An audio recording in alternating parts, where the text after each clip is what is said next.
In difficult times like these, I think it's important for supporters of Israel and the Jews to try to reach out and find common ground with Satan. And sure, I know that Satan's on a mission to poison the heart of humankind until we devolve into a frenzied, demonic orgy of blood-mad butchery and self-destruction, but he's not all bad. I guess, actually, he is all bad. That's kind of his brand, isn't it? But still, those of us in a state of humble repentance, struggling toward the light of God, and those in a state of demonic butchery and self-destruction should try to forge a two-state solution so that some people can continue in useful work and uncertain decency while others murder them en masse. After all, didn't Jesus say, if a man should come into your home and slaughter your children and rape your women over your dead body, you should declare a ceasefire to give him time to celebrate his vicious enormity so he can make plans to do even worse?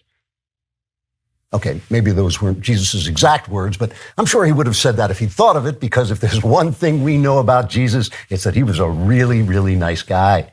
So we should try to understand when someone like Congresswoman Rashida Tlaib voices thinly veiled support for the massacre of innocents, even though we may find her ideas difficult to understand, because while she was speaking, the blood of martyred children gushed out of her mouth between her fangs, while she transformed before our eyes into a gigantic pterodactyl-like creature and spiraled briefly up toward the heavens before being flung by all that's holy down into the deepest pit of hell, thus garbling her words and making them difficult to understand.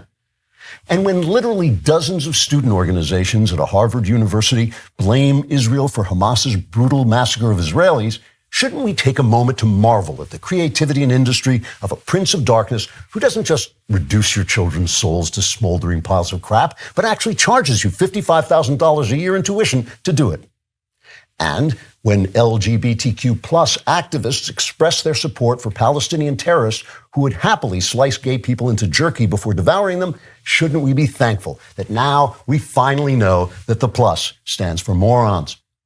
And when people admired by some on the right, like Nicholas Fuentes and Andrew Tate, agree with, make excuses for, or soft soap ravening satanic evil, can't we at least pause to celebrate the fact that the far right and the left have finally come together in ravening satanic evil?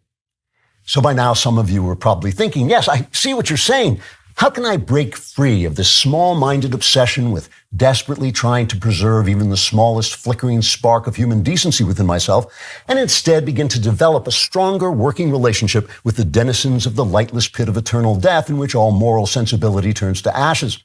After all, if we don't sit down at the negotiating table, and they don't set the table on fire, spray the room with machine gun bullets, torture the women and children, and declare worldwide warfare against anyone who dares to oppose them, how can we ever begin to reach that middle ground between man's little island of faltering righteousness and Satan's nearly infinite realm of utter evil, a middle ground which obviously is geographically located in the midst of utter evil?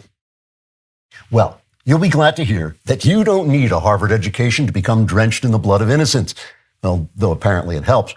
Even if you have an IQ no higher than Washington Post columnist Karen Adia, you can begin to open your mind to the exciting possibilities of savage and unrepentant wickedness.